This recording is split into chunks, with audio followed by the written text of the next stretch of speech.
Olá, eu sou sua amiga em Jesus. Vamos hoje para mais uma reunião entre você, eu e Jesus. Eu gostaria hoje de falar sobre o perdão. Mas antes temos que falar os nomes do Senhor e as suas finalidades. Deus cuida do seu povo quando ele sofre. O nome desse Deus é Yahvé. O Senhor está presente e acessível, perto dos que invocam por livramento, perdão e orientação. Deus adverte, mas no final julgará aqueles que perseguem seu povo. O nome desse Deus é Jeová Tsidkenu. O Senhor é nossa justiça. Deus dará vitória ao seu povo. O nome desse Deus é Jeová Roi. O Senhor é nosso pastor. Do capítulo 10 de João, do versículo 10 ao 11, diz assim: o ladrão não vem senão a roubar, a matar e a destruir. E eu vim para que tenham vida, e a tenham com abundância. Eu sou o bom pastor dá sua vida pelas ovelhas. Em toda a Bíblia, nunca houve algum relato que Deus perdeu alguma batalha. É só ter fé e o mundo espiritual começará a se movimentar. O nome desse Deus é Jeová Sabaote, o Senhor dos Exércitos, também conhecido como General dos Generais. Fiel povo de Deus herdará o seu reino em sua totalidade. O nome desse Deus é Jeová Maquidesh, Senhor que santifica e nos torna santos. E será desta forma que poderemos herdar o reino dos céus. O ato de remissão do pecado, que é o mesmo que perdoar, é próprio de Deus perdoar aqueles que se arrependem. No livro de Mateus, capítulo 6, versículo 12, aqui nós temos uma pequena porção da oração modelo, que consta no versículo 12. Perdoe as nossas dívidas, como também perdoamos aos nossos devedores. A palavra dívidas aqui se refere a transgressões e pecados. Seu perdão para nós depende de nós primeiro perdoarmos uns aos outros. No livro de Marcos, capítulo 2, se trata de Jesus que curou um homem paralítico. No versículo 2 diz assim: e logo se juntaram-se tantos que já não cabiam nem mesmo à porta, e Jesus pregava a palavra. Versículo 4: e como não podiam chegar por causa da grande multidão, descobriram o teto onde estava e, fazendo uma abertura, baixaram o leito onde estava o paralítico. Naquela parte do mundo, as casas costumavam ter o teto plano, geralmente com degraus na parte externa da casa, conduzindo ao telhado. Vendo Jesus a fé, disse ao paralítico: filho, teus pecados estão perdoados. E no versículo do 6 ao 10 diz assim: estavam ali assentados alguns dos escribas que repreendiam em seus corações o que Jesus fazia. E repreendendo seus corações, diziam: por que diz este assim blasfêmias? Quem pode perdoar pecados, senão a Deus? E Jesus, conhecendo logo em seu espírito que o repreendiam, o Espírito Santo revelou seus pensamentos a Cristo. E Jesus lhe disse: por que repreendam essas coisas em vossos corações? O que é mais fácil? Dizer ao paralítico: teus pecados te são perdoados? Ou dizer: levanta-te, toma teu leito e anda? Ora, para que saiba que o Filho do Homem tem poder na terra para perdoar pecados, disse ao paralítico. E ele fez isso tudo diante de todos, até mesmo dos céticos, e especialmente diante dos céticos. E a ti te digo: levanta-te, toma teu leito e vai para a tua casa. Então se levantou imediatamente, tomando seu leito, saiu diante de todos, de sorte que todos se admiraram e glorificaram a Deus, dizendo: nunca tal vimos. O livro de Mateus, capítulo 6, versículo 14, diz assim: porque se perdoardes aos homens, deve ser o tipo de perdão que Deus dá. As suas ofensas, grandes pecados, também vosso Pai Celestial vos perdoará. O perdão está totalmente baseado na obra expiatória de Cristo e é um ato de pura graça. Logo seguinte, no versículo 15, diz assim: porém, se não perdoar aos homens suas ofensas, também vosso Pai não vos perdoará as vossas ofensas. Se quisermos que Deus nos perdoe, ao mesmo tempo temos que perdoar os outros, senão o nosso pecado ficará retido. Por conseguinte, estaremos expostos ao risco de perder a nossa alma. Em Colossenses, capítulo 3, versículo 13, diz assim: suportando uns aos outros, sendo pacientes e perdoando uns aos outros, se alguém tiver queixa contra o outro, assim como Cristo vos perdoou, assim também devemos perdoar. Em Jeremias, capítulo 31, versículo 34, diz assim: e não ensinará alguém mais a seu próximo, nem alguém ao seu irmão, dizendo: conhecei ao Senhor, porque todos me conhecerão, desde o menor deles até o maior, diz o Senhor, porque perdoarei a sua maldade e não mais me lembrarei dos seus pecados. Este versículo fala do futuro reino milenar. No seu início, Israel aceitará Cristo e o que ele fez por eles no Calvário. Isso ocasionará o seu perdão e purificação. No livro de Miqueias, capítulo 7, versículo 19, diz assim: ele voltará a ter misericórdia de nós, será sepultado as nossas iniquidades e lançará nas profundezas do mar todos os nossos pecados. Ele voltará significa que ele teve compaixão antes, e isso muitas vezes, e terá outra vez. A frase sepultará as nossas iniquidades, na verdade significa que ele literalmente pisará sobre nossas iniquidades, desse modo nos resgatando totalmente das suas garras.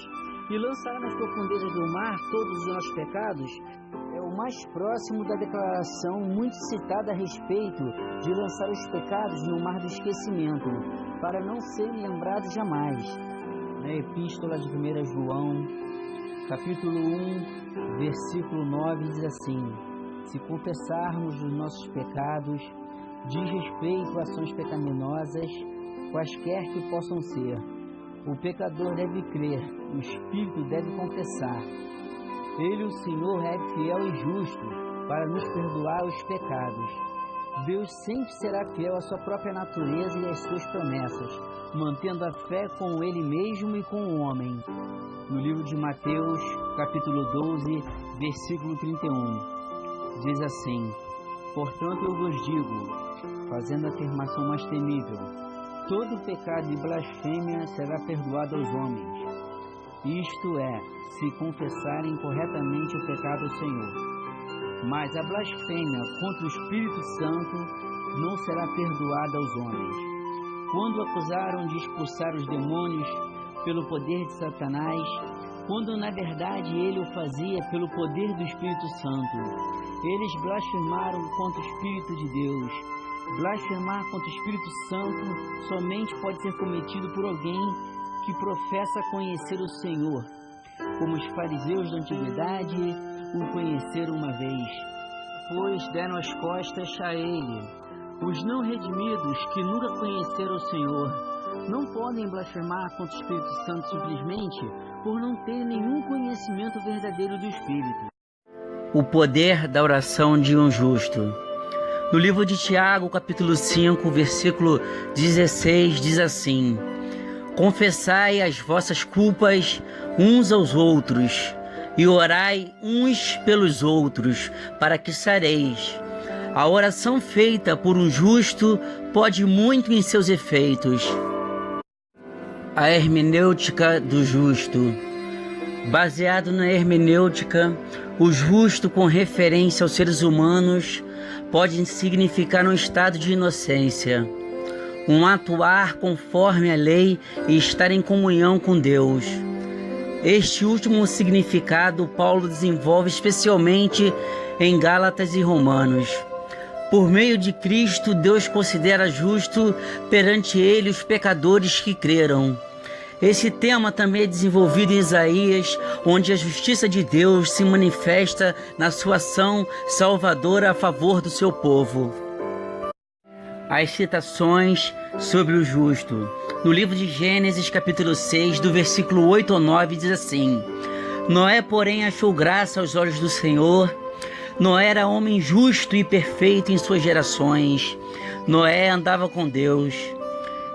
No livro de Salmos, capítulo 5, do versículo 11 ao 12, diz assim: Porém, alegre-se em todos os que confiam em ti, exultem eternamente, porquanto tu os defende.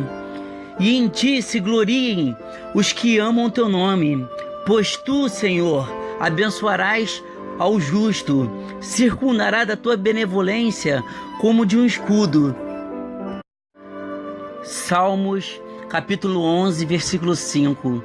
O Senhor prova o justo, porém ao ímpio e ao que ama a violência, odeia sua alma. Em Salmos 37, capítulo 21. O ímpio toma emprestado e não paga, mas o justo se compadece e dá. Salmos 37, versículo 25. Fui moço e agora sou velho, mas nunca vi desamparado o justo, nem a sua semente a mendigar o pão. Salmos 37, versículo 29. Os justos herdarão a terra e habitarão nela para sempre.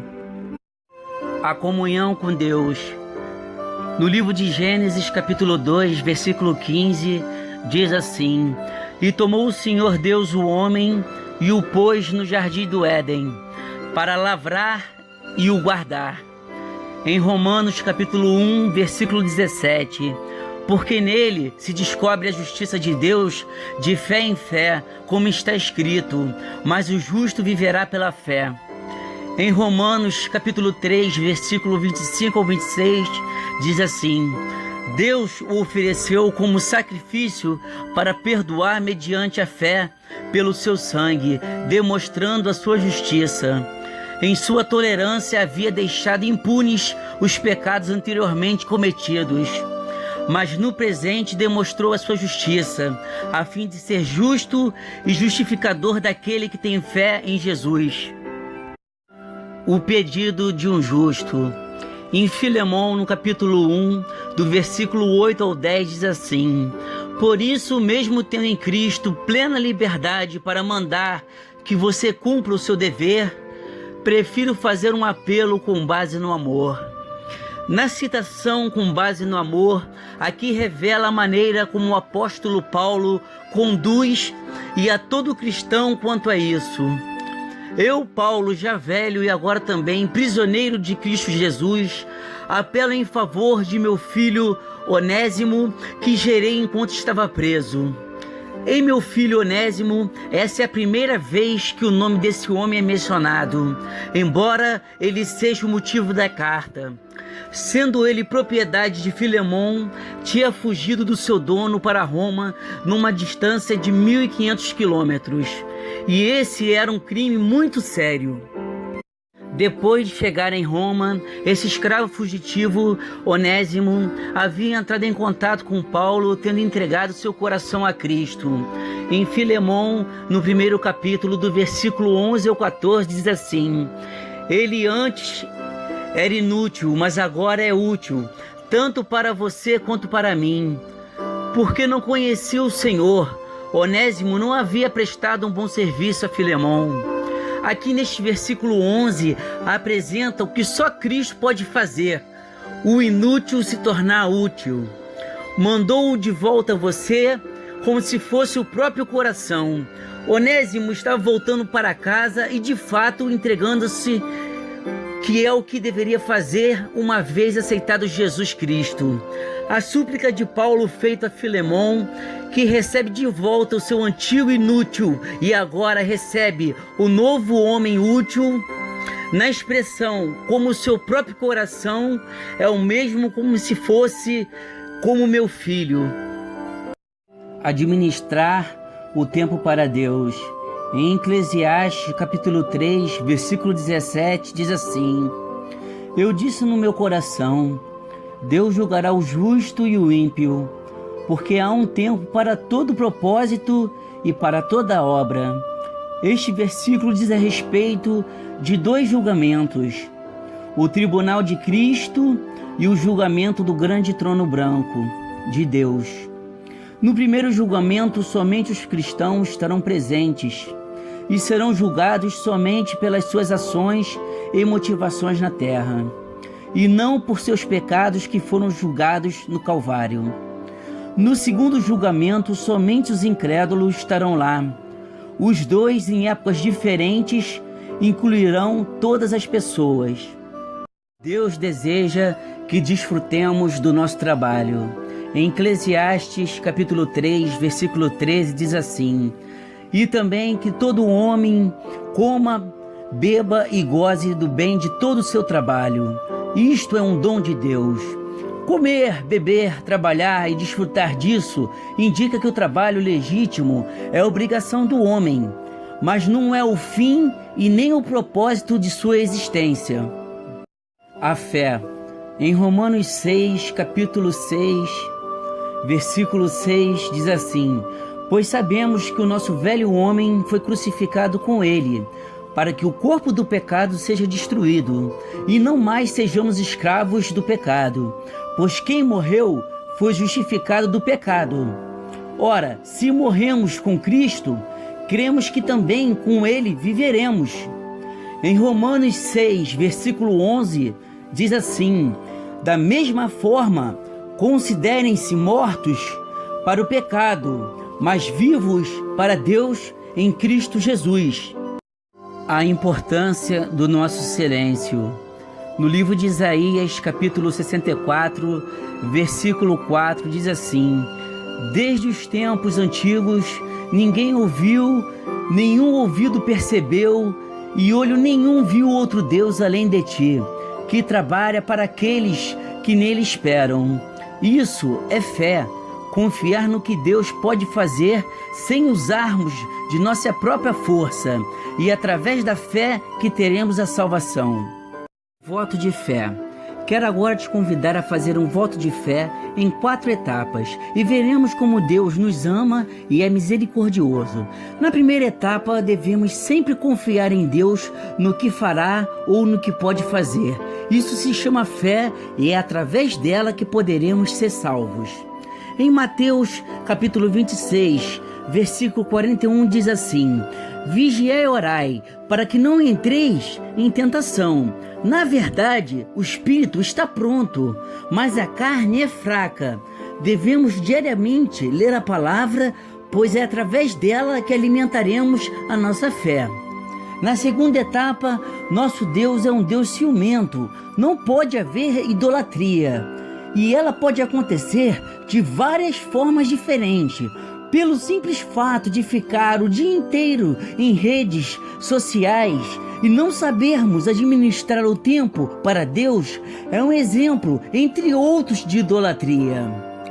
Na terceira etapa, devemos aceitar a conversão, onde o velho homem morrerá e nasceremos de novo como filhos de Deus através do batismo, e o nosso nome estará escrito no livro da vida, de onde prestaremos contas no dia do juízo final.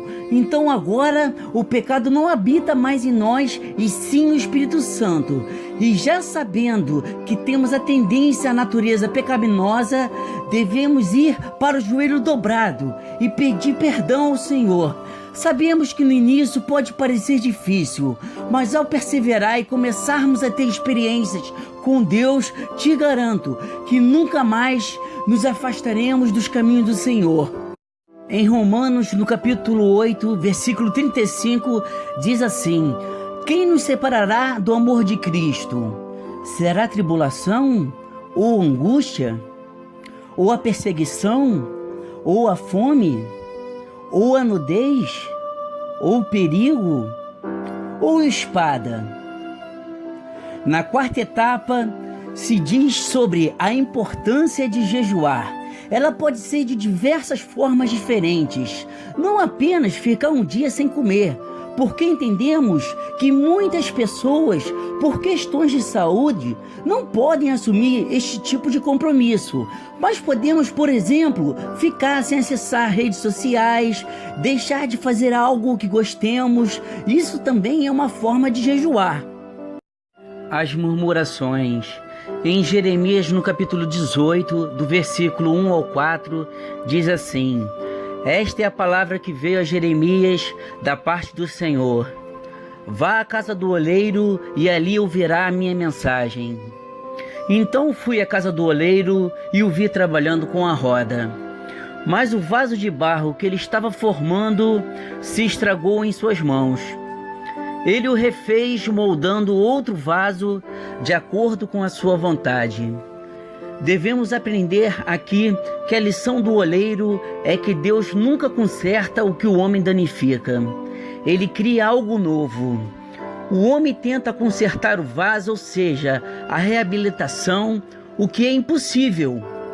Uma das maiores lições que já ouvi é que Deus faz da forma dele e no tempo dele. Então, não adianta murmurar, pois o plano de Deus é infinitamente maior e perfeito, pois ele age com o passado e o futuro, englobando a todos que têm fé, que serão arrebatados na segunda vinda do Messias, que veio buscar a sua noiva, as ovelhas com fé e obedientes ao Senhor. Os frutos do Espírito. Quando entregamos nossas vidas a Deus, nosso Senhor, e nos mantemos longe do pecado, iremos desfrutar dos frutos do Espírito. No livro de Gálatas, capítulo 5, do versículo 22 ao 25, diz assim: mas o fruto do Espírito é amor, alegria, paz, paciência, amabilidade, bondade, fidelidade, mansidão e domínio próprio. Contra essas coisas não há lei. Os que pertencem a Cristo Jesus crucificaram a carne com suas paixões e os seus desejos. Se vivemos pelo Espírito, andemos também pelo Espírito. As obras da carne. Quando não temos vida com Deus, sempre andaremos nos caminhos enganosos e não teremos uma vida totalmente restaurada. Temos que amargamente viver junto com as obras da carne. No livro de Gálatas, capítulo 5, do versículo 19 ao 21, diz assim: ora, as obras da carne são manifestas: imoralidade sexual, impureza, libertinagem, idolatria, feitiçaria, ódio, discórdia, ciúmes, ira, egoísmo, dissensões, facções, inveja, embriaguez, orgias e coisas semelhantes. E eu os advirto que os que praticam essas coisas não herdarão o reino de Deus. A cereja do bolo. Mas é só para aquele que tem vida fiel com Deus, a promessa de vida eterna. Em 1 João capítulo 2, do versículo 24 ao 25, diz assim: quanto a vocês, cuidem para aquilo que ouviram desde o princípio permaneça em vocês. Se o que ouviram desde o princípio permanecer em vocês, vocês também permanecerão no Filho e no Pai. E esta é a promessa que ele nos fez, a vida eterna. A importância da palavra de Deus. Em 2 Timóteo, capítulo 3, do versículo 15 ao 17, diz assim: porque desde criança você conhece as sagradas escrituras, que são capazes de torná-lo sábio para a salvação, mediante a fé em Cristo Jesus.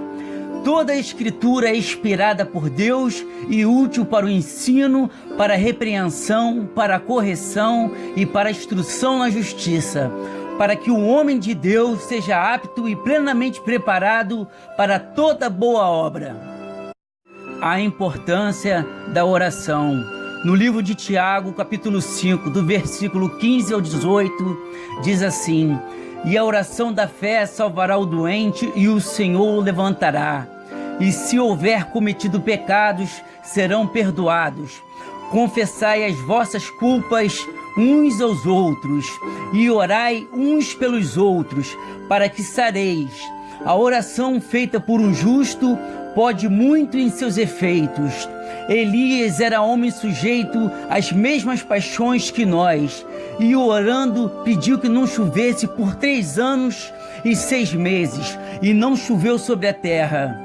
E orou outra vez, e o céu deu chuva, e a terra produziu o seu fruto. A oração da fé é simplesmente o fato de Deus ouvir a oração e responder. E na parte, a oração da fé salvará o doente, revela a cruz sendo o meio de tudo, e é o Espírito Santo que efetua isso. A cláusula incondicional, se houver cometido pecados, torna claro que nem toda enfermidade é resultado do pecado, embora alguns sem dúvidas sejam. Sendo o caso, o Senhor tanto curará como perdoará com base na fé. No versículo citado, sobre o grande profeta Elias, que foi arrebatado em vida por Deus, numa carruagem de fogo e que está sujeito às mesmas paixões, foi dito desta maneira sobre Elias pelo Espírito Santo, para que saibamos o que está ao alcance de Elias também está ao nosso alcance. Na parte em que Elias ora para que não chovesse por 3 anos e 6 meses, nos mostra o poder da oração, mas se orarmos segundo a vontade de Deus. O amor de Deus é infinito. Em João capítulo 3, do versículo 16 a 17, diz assim: porque Deus amou o mundo de tal maneira que deu o seu Filho unigênito para que todo aquele que crê não pereça, mas tenha vida eterna. Porque Deus enviou o seu Filho ao mundo, não para que condenasse o mundo, mas para que o mundo fosse salvo por ele. A paz que Cristo deixou. No livro de João, capítulo 14, do versículo 26 ao 27, diz assim: mas o Conselheiro, o Espírito Santo, que o Pai enviará em meu nome, ensinará todas as coisas e fará lembrar tudo o que eu disse. Deixo a paz, a minha paz lhes dou. Não a dou como o mundo a dá. Não se perturbem os seus corações e nem tenham medo. A paz que Cristo nos deixa é sem dúvida uma paz diferente da do mundo. Essa paz demonstra uma paz em meio às guerras, uma paz de domínio próprio quando somos provados, uma paz junto à mansidão, uma paz no perdão, uma paz em meio às tribulações, uma paz quando somos acusados. Essa é a paz que só aquele que crê na cruz e no que Jesus fez nela por nós pode ter. A cruz e Cristo. Hoje só é possível obtermos respostas de Deus e até mesmo enfrentar tribulações com a vitória garantida quando depositamos toda a nossa fé em Cristo e no que Ele fez por nós na cruz, na qual, para nos justificar, Jesus pagou um alto preço com seu sangue carmesim, nos lavando de todos os nossos pecados. E Cristo, que é a fonte de onde obtemos o perdão das feridas de nossas almas e a restauração por completa de todas as áreas de nossas vidas para os corações verdadeiramente arrependidos. Um ponto de fé e de esperança para a sua vida. Em 1 Coríntios, capítulo 2, versículo 9, diz assim: mas como está escrito, as coisas que o olho não viu e o ouvido não ouviu e não subiram ao coração do homem, são as que Deus preparou para os que o amam. A importância do ID. No livro de Marcos, capítulo 16, do versículo 15 ao 16, diz assim: e disse Jesus: ide por todo o mundo, pregai o evangelho a toda criatura. Quem crê e for batizado será salvo, mas quem não crer será condenado. Neste capítulo de 2 Timóteo, Paulo encoraja os cristãos sobre a oportunidade de pregar em qualquer ocasião, ou seja, oportuna ou inoportuna. Em 2 Timóteo, capítulo 4, versículo 2, diz assim: pregue a palavra, esteja preparado a tempo e fora de tempo. Repreenda, corrija, exorte com toda paciência e doutrina. O porquê de jejuar. No livro de Marcos, capítulo 9, do versículo 25 ao 29, diz assim: quando Jesus viu que uma multidão estava se ajuntando, repreendeu o espírito imundo, dizendo: espírito mudo e surdo, eu ordeno que o deixe e nunca mais entre nele. O espírito gritou, agitou-o violentamente e saiu. O menino ficou como morto, a ponto de muitos dizerem: ele morreu. Mas Jesus tomou pela mão e o levantou, e ele ficou em pé. Depois de Jesus ter entrado em casa, seus discípulos lhe perguntaram em particular: por que não conseguimos expulsá-lo? Ele respondeu: essa espécie só sai pela oração e pelo jejum. Entendimento eclesiástico para que a nossa fé não morra. Apesar de muitas das vezes no templo praticarmos o ato da boa vizinhança e querermos agradar ao pastor ou ao padre, temos que ter a convicção de que o cordão umbilical deve estar somente ligado na cruz e no que Jesus fez nela por nós. Muitos cristãos se perderam no meio da caminhada por causas que certamente Deus não foi e nunca será o culpado.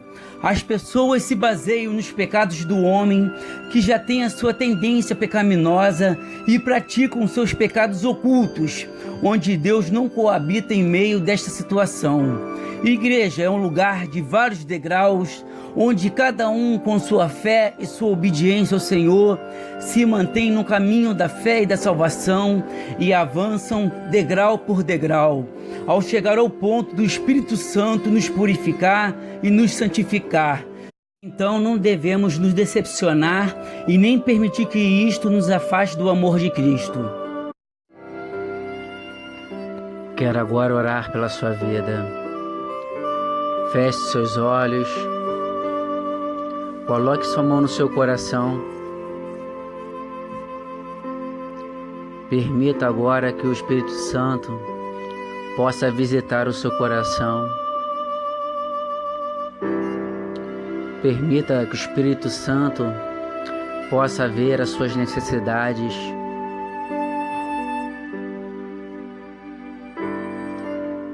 Permita que Jesus esteja na sua direção. Permita que o Espírito Santo peça ao Senhor como convém, porque nós não sabemos pedir como convém. Você que se encontra agora decepcionado, com fraqueza, desestimulado, permita agora que o Espírito Santo venha renovar o teu espírito, venha renovar a sua unção, que você venha ter a paz de Cristo, que é a paz em meio às guerras, que é a paz na discussão, que é a paz quando somos enganados, traídos. Peça para Deus te dar essa paz. Agora irei orar. Pai querido, Pai eterno, Pai amado. Oh, meu Pai querido, meu Pai eterno. É somente na Tua presença, Senhor, que nós cristãos, meu Pai, possamos, meu Pai, obter vitória, Senhor. Como já estamos cansados, Senhor, desse mundo, Senhor, que só sabe, meu Pai, são coisas momentâneas, meu Pai. De novo voltamos no outro dia com sede, parecendo que algo está faltando, Senhor. O que está faltando e eles não entendem é a Tua presença, meu Deus. Aleluia, glória a Deus, que o Senhor seja louvado. Aí estão, meu Pai, as Tuas ovelhas, Senhor. A Tua palavra foi fiel, Deus. Meu Pai, que o Senhor possa manter, meu Pai, os nossos olhos acima de nossos problemas, Senhor. E se por algum motivo, meu Pai, começarmos a distanciar de Ti, e porventura começarmos, meu Pai, a sair da Tua direção, que o Senhor possa esticar a Sua mão, igual o Senhor fez com Pedro, quando ele andou sobre as águas, e de repente ele perdeu a fé, e começou a afundar, esticou a mão, e Jesus o levantou e disse: homem de pequena fé, assim somos nós, Senhor, homens de pequena fé, meu Pai, porque sabemos, meu Deus, que o Seu poder se aperfeiçoa nas nossas fraquezas, meu Deus. Deus amado, Deus querido, faça hoje a obra aí neste lugar, Senhor. Resgata o teu povo, meu Pai, pra gente ir de foguete, meu Deus, da segunda vinda do Messias, pra terra prometida, aquela promessa que nos fez, a vida eterna. Oh, meu amado Deus, meu querido Senhor, eu te peço agora, eu intercedo agora, me coloco aos pés da cruz, Senhor, te pedindo, Senhor, que o Senhor venha cometer hoje, meu Pai, que possa haver maravilhas, meu Pai, durante, após a pregação da Tua Palavra, Senhor, que todos possam receber, meu Pai, o Teu Espírito, Senhor, porque é o Espírito Santo que convence o homem do pecado, Senhor. A minha palavra vai só até o ouvido, mas quem leva ao coração, meu Pai, é o Espírito Santo, Senhor. Jesus, meu amado Salvador, agora estamos, meu Pai, seguros, porque debaixo das Tuas asas, meu Pai, 1000 cairão à Tua direita, 10.000 à Tua esquerda, e nós não seremos atingidos. Ele não é homem para que minta, nem filho do homem para que se arrependa. Agindo ele, quem impedirá? Esta é a nossa promessa, Senhor, a garantia da vitória, Senhor. Nós sabemos que o Senhor não nos livra da batalha, mas nos livra na batalha. E assim te agradeço no poderoso nome de Jesus. Amém.